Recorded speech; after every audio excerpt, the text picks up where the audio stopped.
involucrado y trabajando de la mano con el INTA de Floricultura Castelar. Bueno,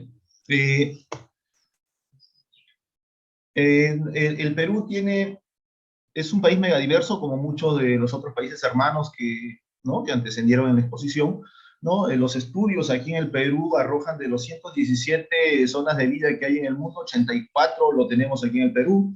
De los tipos de clima, de los 32 que hay en el mundo, 28 de los climas los tenemos en el Perú. Y asimismo de las especies de plantas, que se consideran 25.000, de ellos el 10% están en Perú, y de ese 10% que tenemos, el 30% son endémicas, ¿no? Entonces, cifras muy interesantes y especies vegetales que tenemos, digamos, un gran potencial para poder ser aprovechados, ¿no? Asimismo, se han identificado, ¿no?, haciendo, pues, un trabajo exhaustivo, el exministro del Ambiente, Antonio Brag, ¿no?, se identificaron 1.600 especies vegetales con potencial uso ornamental, de los cuales en la actualidad en Perú se viene trabajando aproximadamente con 500 especies, de las cuales muchas son introducidas. Entonces esto nos da pie a pensar, a analizar y poder tomar conciencia de que en realidad las especies nativas que tenemos un 66% de especies que todavía no están siendo utilizadas y siendo puestas, no están siendo puestas en valor, ¿no? ¿Sí? Aquí hay una imagen de nuestra región costera. Este es un clima característico de las lomas costeras de Lima, ¿no?, en donde la época de otoño e invierno, con la humedad del medio ambiente, ¿no?, las neblinas que se van condensando en estas zonas lomeras, ¿no?, estas zonas que en verano están totalmente secas, desérticas, empiezan a revegetar. Y ahí hay especies muy interesantes, especies nativas y también endémicas, de las cuales muchas de ellas no están en el mercado ornamental, ¿no? Ahí hay un potencial bien interesante para poder trabajar. Cabe resaltar que estas construcciones que ustedes ven datan de aproximadamente unos 4.000 años atrás, ¿no? Son construcciones de nuestros antepasados que habitaban las lomas, migraban desde la sierra en época de estiaje en la sierra, venían a lomas en la época de invierno, se revegetaba, había flora y fauna, y aprovechaban esa flora y fauna para poder alimentarse, ¿no? Entonces son restos arqueológicos de aquellas épocas. Luego también tenemos una región, que es la región que está al pie de la cordillera de los Andes, ¿no? Es la región andina, ¿no?, en donde las condiciones climáticas, pues, son de clima mucho más seco, temperaturas mucho más bajas, altas intensidades luminosas, buena radiación, y es en estas zonas altoandinas en donde el género Cantúa predomina, ¿no? Es donde desarrolla en diferentes altitudes según la especie ¿no?, la especie que se han ido identificando, ¿no? ¿Ya? Entonces es en esta zona en donde el género Cantúa tiene su hábitat natural. Aquí tenemos una imagen de las pampas de la quinoa, en donde se selló la independencia de Sudamérica, ¿no?, de América, ¿no?, porque aquí se hizo la última batalla entre el ejército, digamos, el ejército peruano de aquel entonces y el ejército realista, ¿no? Aquí se expulsa, pues, a los españoles, ¿no?, de Sudamérica. Es la última batalla que se dio acá. Entonces, ¿por qué menciono esto? Porque hace unos 4 años atrás, el gobierno peruano, quiso hacer una recuperación paisajística de este espacio, de las pampas de la quinoa, histórico, ¿no? Entonces, para poder celebrar el bicentenario. Fue lamentable de que muchos de ese entonces que ocupaban grandes cargos en el Ministerio de Turismo vinieron a la universidad, y lo que primero propusieron fue qué plantas podemos llevar de Lima para poder hacer un diseño paisajístico en esta zona, ¿no? Entonces uno dice, oye, teniendo tanta biodiversidad florística en estas zonas altoandinas, entre herbáceas, arbustivas, arbóreas, ¿no?, y poder hacer un diseño con identidad cultural, con historia, con cultura, ¿no?, revalorando nuestra flora nativa, ¿cómo es posible que se plantee llevar especies vegetales de Lima para hacer un diseño paisajístico de ese lugar, ¿no? Entonces, bueno, se le propuso eso, ¿no? Entonces, poder aprovechar, ¿no?, las especies nativas para ponerla en valor y rediseñar este paisaje histórico, ¿no? Y entre ellas tenemos el género Cantúa con sus diferentes especies. Otra región, ¿no?, muy saltante es la región selva, ¿no?, lleno de bosques, de vegetación, en muchos casos ya son secundarios, bosques secundarios, pero más hacia adentro todavía queda algo de bosque primario, ¿no? Zona todavía, ¿no? En donde incluso se habla de que hay personas sin contactar, ¿no? Nativos que todavía no han sido contactados, ¿no? Pero también es una, digamos, es un espacio muy megadiverso en donde también hay un gran potencial que se puede aprovechar las especies con fines ornamentales, las especies vegetales con fines ornamentales. Entramos entonces a hablar ya del género Cantúa, ¿no? Del género Cantúa. El género Cantúa básicamente es considerado un género sudamericano, ¿no? Sí, que solo lo podemos encontrar aquí en Sudamérica, ¿no? Lo que vamos a estudiar nosotros es el género Cantúa, ¿no? Pertenece a la familia Polemoniaceae, orden Ericales, ¿no? Y su clase Asteridae. ¿Está bien? Entonces, este género es el que nosotros vamos a explicar la experiencia que hemos tenido con él.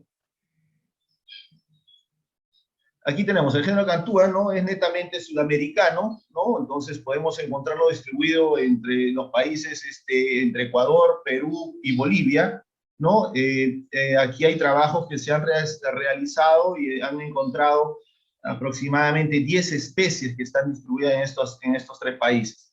Sin embargo, vamos a ver que aquí en Perú, la doctora Blanca hizo trabajos también interesantes en el género Cantúa y ella encuentra 11 especies aquí en el Perú, ¿no?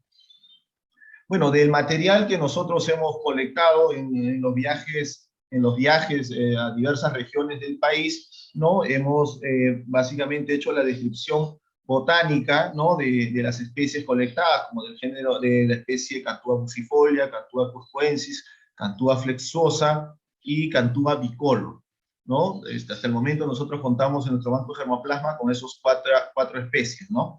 Bueno, acá tenemos la descripción botánica, ¿no? Del material que nosotros hemos colectado en diferentes lugares de la especie Cantúa buxifolia, ¿no?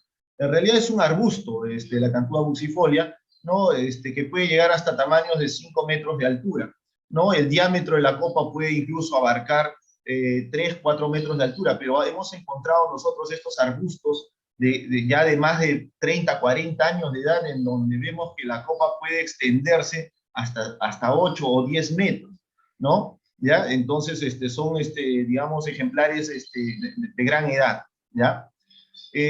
Asimismo, las hojas son hojas muy pequeñas, hojas simples, que se encuentran alternadas, ¿no? Cortamente pecioladas, y hay algo muy, muy llamativo en estas hojas, ¿no? Estas hojas, por ejemplo, son semicaducas, ¿no? Van cambiándose, se van renovando, y vamos a ver que es muy importante la renovación de estas hojas porque tiene un uso agroforestal más adelante, ¿no? Lo vamos a explicar. Las inflorescencias son cimosas, polimorfiformes, pauciflora, multiflora, ¿no? Los pedicelos pueden llegar a medir hasta 2 centímetros, ¿no? De largo. ¿Sí? En cuanto a las flores, podemos tener flores de diferentes tamaños, ¿no? Tenemos, por ejemplo, la Cantúa buxifolia, dentro del género Cantúa, es la especie que tiene la flor más grande, tanto en longitud como en diámetro, ¿no? Y son los que tienen los colores mucho más intensos, colores calientes, colores cálidos, ¿no? ¿Ya? Perdón, ya. Listo. La forma del cáliz es un cáliz de forma tubular, ¿no? Y también campanulado. En cuanto a la corola, tiene una forma uniforme, ¿no? Y puede llegar a tener un largo hasta de 6.5 centímetros de largo, ¿no? Aunque en otros viajes también hemos encontrado un poco más grandes, hasta incluso de 7, ¿no? Pero el estándar, el promedio es entre estas longitudes. El fruto es una cápsula Lucolucida trivalva, ¿no? En la cual más o menos tiene una longitud de 2 centímetros y medio, ¿no? Las semillas son muy pequeñas, pueden llegar a medir de 8 a 12 milímetros de largo, ¿no? Y se puede encontrar entre 20 a 30 frutos, ¿no? Que tienen, que son de forma alada. En el Perú se identificaron las siguientes especies, ¿no? Acá podemos observar no 10, sino 11 especies, ¿no? De la Cantúa buxifolia, cuscoensis, bicolor, flexosa, alutacia, quercifolia, longifolia, tomentosa, candelilla, pirifolia y ovata, ¿no? Y podemos ver que cada una de estas especies se encuentran en determinados pisos altitudinales, ¿no? Entonces, la que nosotros, digamos, estamos trabajando es la Cantúa buxifolia, ¿no? Que normalmente se desarrolla de 2100 a 3900 metros sobre el nivel del mar, Asimismo, la Cantúa cuscoensis, que va desde 2.500 a 3.800 metros al nivel del mar, esta Cantúa cuscoensis, por su propio nombre, esto abunda más en la región Cusco, sin embargo, también lo encontramos en otras regiones como Ayacucho, Cajamarca, Ancash, ¿no? Vamos a explicar luego por qué. ¿Sí? Y luego tenemos la Cantúa flexosa, que es la que tiene las flores mucho más pequeñas, ¿sí? Y las encontramos entre 2.000 y 3.250 metros al nivel del mar. ¿Ya? Aquí nosotros podemos ver en la imagen la descripción que hizo el investigador Javier Pulgar Vidal, en donde divide al Perú en 8 regiones naturales, ¿no? Y como nosotros podemos observar, la cantuta, ¿no?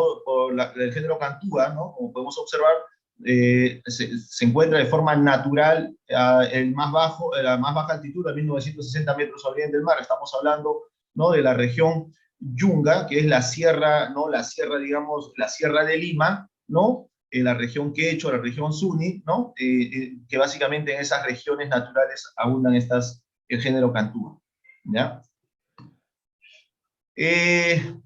Para el presente trabajo, nosotros, la experiencia que nosotros tenemos es que por la búsqueda bibliográfica vemos que la cantúa, el género cantúa se encuentra disperso, ¿no? En diferentes regiones del país, desde el sur, ¿no? Desde Piura hasta, perdón, desde el sur, desde Tacna, Moquegua, hasta el norte en Piura, ¿no? Y asimismo, pues pasando por la región de Lima, Ancash, ¿no? Y otras regiones más. El material que nosotros tenemos, el germoplasma que nosotros tenemos, ha sido colectado, ¿no? En la región, de la región Ancash, que está al norte de Lima, ¿no? Acá Lima está sombreada de color rojo, ¿no? Al norte, la región Ancash, al sur hemos colectado en la región Ayacucho, en la región Cusco, ¿no? Y en el centro hemos hecho la colecta en la región Junín, ¿no? Y básicamente estas 4 regiones no tienen, digamos, climas mucho más fríos, más secos, de alta radiación, ¿no? Y son climas serranos, ¿no? De la sierra del Perú,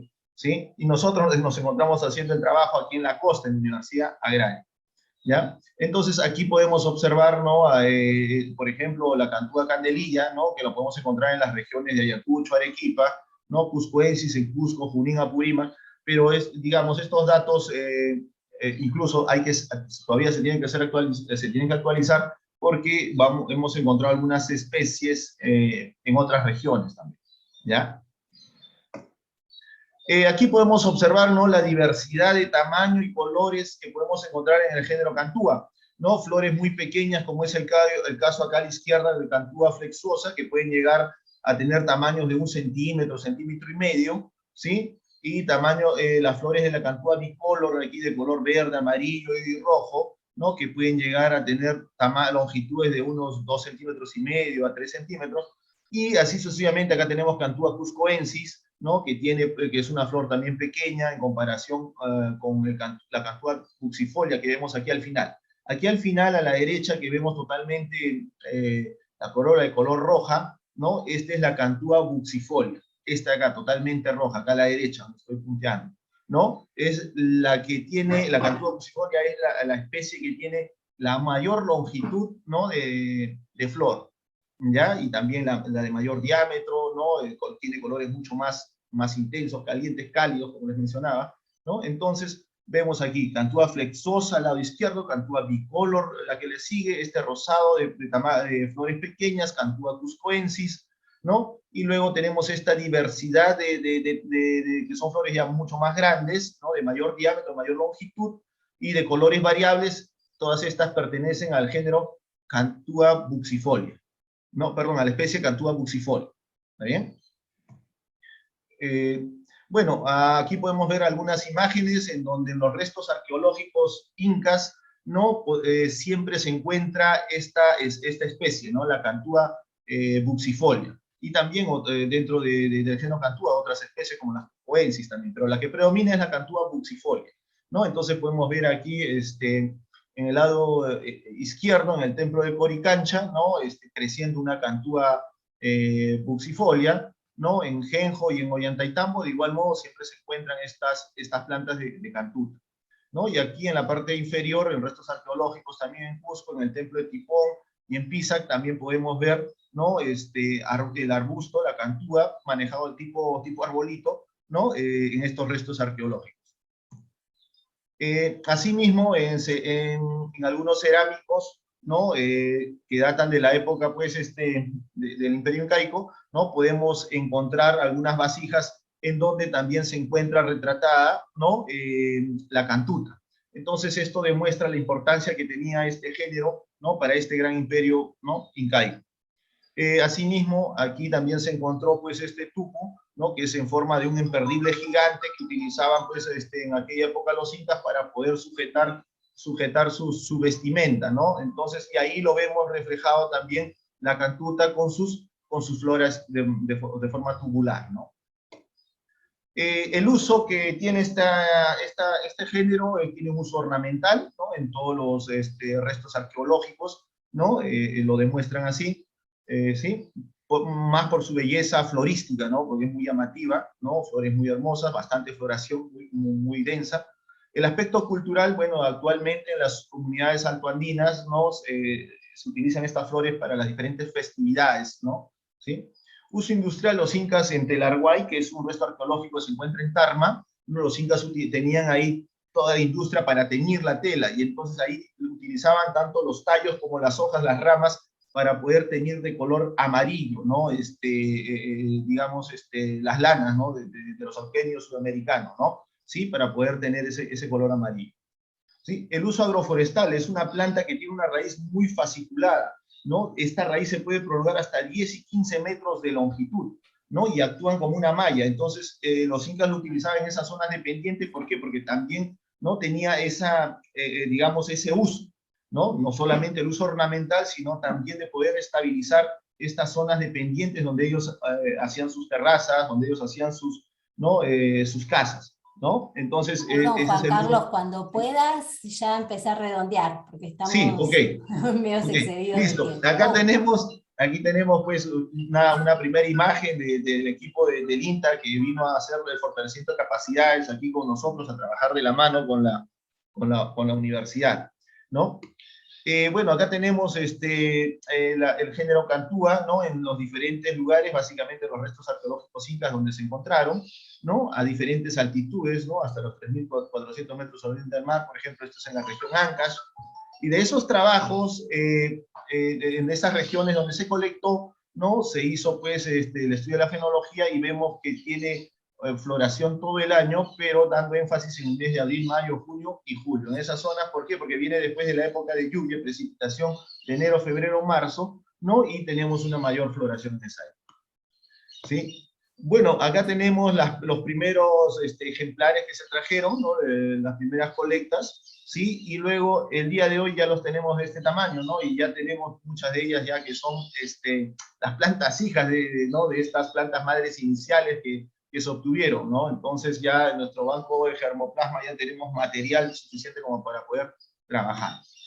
Bueno, se hicieron trabajos de propagación en lo que es germinación, propagación por estacas, por esquejes, y al final de estos trabajos hemos llegado a la conclusión de que el mejor método de propagación de la cantúa, del género cantúa es por medio de estacas herbáceas, o sea, los esquejes, ¿no? Las partes apicales, ¿no? Es donde tenemos un mejor resultado. Ahí pueden ver una planta de cantúa bicolor, no necesita, digamos, mayor trabajo y mejoramiento, básicamente hacer un manejo cultural de poda, de formación para que pueda ser incorporado al mercado ornamental, ¿no? Cantúa flexosa, ¿no? De flores mucho más pequeñas. Cantúa cuscoensis, ¿no? De flores más grandes que la flexosa, más pequeñas que la... Y aquí tenemos en la actualidad, hace un par de semanas, hemos tenido la floración, bueno, han estado en floración ya hace 2 meses y medio, 3 meses, y ya estamos en la última floración del género, ¿no? De las cantutas, ¿no? Y esto es en el banco de germoplasma que tenemos, ¿no? Bueno, y acá tenemos más variedades de Cantúa buxifolia. Acá tenemos Cantúa buxifolia, Cantúa bicolor y Cantúa flexosa. Algunos trabajos de investigación que se hicieron anteriormente, propagación vegetativa de la Cantúa, ¿sí? Algunos trabajos, y en la actualidad, bueno, venimos nosotros haciendo trabajos en propagación de 2 especies de cantuta. Este es el grupo de investigación de alumnos de la universidad, ¿no? Que presentaron un proyecto hace un año y ya lo están culminando ahora, ¿no? Hay una tesis a nivel de maestría del ingeniero Omar Ochoa, ¿no? Que también está haciendo la propagación de la cantuta bajo condiciones de invernadero. Y quien les habla ya está realizando el trabajo de evaluación de Cantúa, ¿no? Como planta de uso ornamental, producida en condiciones de vivero en La Molina, sí, a nivel de doctorado, ¿no? Que consta en 3 etapas el trabajo. ¿Sí? Los resultados de todo digamos, de esta experiencia que hemos tenido en alianza estratégica con el INTA y asimismo ¿no? con la Cooperación Sur-Sur, con el FOAR, el Fondo Argentino de Cooperación Sur-Sur y la Universidad Agraria, ¿no? A través del fortalecimiento de capacidades, de experiencia, impulsar, digamos, la valoración de la flora nativa, aquí en la universidad, ¿no? Se creó dentro de la maestría de horticultura, ¿no? El curso de plantas nativas con uso ornamental, ¿no? Como producto ¿no? de todo este trabajo en equipo, ¿no? ¿no? Asimismo, tenemos ya el primer banco de germoplasma en el género Cantúa, ¿no? Y está aquí en la universidad, ¿no? También se promovió el proyecto de ley para reconocer a la Cantúa buxifolia, ¿no? A reconocerla como flor nacional del Perú y asimismo se declara el Día de la Flor Nacional, ¿no? También esto se ha promovido el desarrollo de trabajo de tesis a nivel de pre y posgrado, como les acabo de mencionar. Y ahora, también con los trabajos, el impulso de estas especies nativas, ¿no? Pusimos nuestro granito de arena para que se promueva la creación o el proyecto, ¿no? Proyecto donde se declare de necesidad nacional la creación de un jardín botánico, ¿no? Y esto ha sido escuchado no solo por nosotros, sino otras instituciones que también han apoyado, y se va a crear, ¿no? El Jardín Botánico Nacional aquí en el Perú, del Perú, perdón, en las instalaciones de la universidad, ¿no? Aquí les muestro el proyecto de ley en donde, ¿no? Se presentó y estamos pues en las etapas finales, porque ahora otro congresista nos está apoyando, ya que terminó el lustro de este congresista, otro congresista nos está apoyando, ¿no? Para poder continuar con este proyecto de ley y se reconozca la cantuta, ¿no? Y aquí dice, ¿no? A pedido del Programa de Inversión de Plantas Ornamentales de la Universidad Agraria de La Molina, ¿no? Es quien promueve la creación de este proyecto de ley, ¿no? Dice, bueno, y aquí tenemos imagen, ¿no? En donde justamente por el fortalecimiento de capacidades y la capacitación también de los profesionales al viajar a Argentina, de aquí de la universidad, ¿no? Tenemos como producto ya lanzar al mercado, ¿no? Con algunas mejoras a la cantuta buxifolia, ¿no? Al mercado ornamental, ¿no? Esto con el proyecto de Fondo Argentino de Cooperación Sur-Sur. Y esta imagen aquí a la derecha, como producto final, ustedes pueden observar, ¿no? De que aquí se ha hecho una plantación simbólica en estas 10 hectáreas, ustedes ven el fondo ahí de cultivo, en estas 10 hectáreas que tiene la universidad, se va a implementar el primer jardín botánico nacional del Perú, ¿no? Va a ser financiado por el gobierno británico. Acá tenemos al ministro del Ambiente, ¿no? Sí, del Reino Unido, perdón. Sí, acá la embajadora en el Perú del Reino Unido. Sí, y bueno, acá las autoridades, el rector, vicerrector, acá está Juan Carlos, acá a la espalda. Bueno, me invitaron para hacer justamente una exposición, ¿no? De la importancia de crearse ese jardín botánico, ¿no? Y donde se revalore y se haga la puesta en valor, perdón, de las especies nativas que tenemos. Y se hizo como siembra simbólica, ¿no? La flor nacional, la cantuta, esta que ustedes ven acá, ¿no? Es la cantuta, se hizo la plantación simbólica, ¿no? De la planta de la cantuta, y luego se regaló también a las autoridades un ejemplar de cantuta, ¿no? Que habíamos trabajado, ¿no? Con una buena estructura para que ellos también se los puedan llevar, ¿no? Sí, esto fue en el 4 de octubre, ¿no? Hace más o menos un mes atrás, ¿no? Se hizo esta presentación. Entonces, como pueden observar, ¿no? Este trabajo en conjunto, en equipo, liderado por la doctora Gabriela, la doctora Silvina, y todos los profesionales del INTA, y gracias a la cooperación del Fondo Argentino de Cooperación Sur-Sur, ¿no? Hemos logrado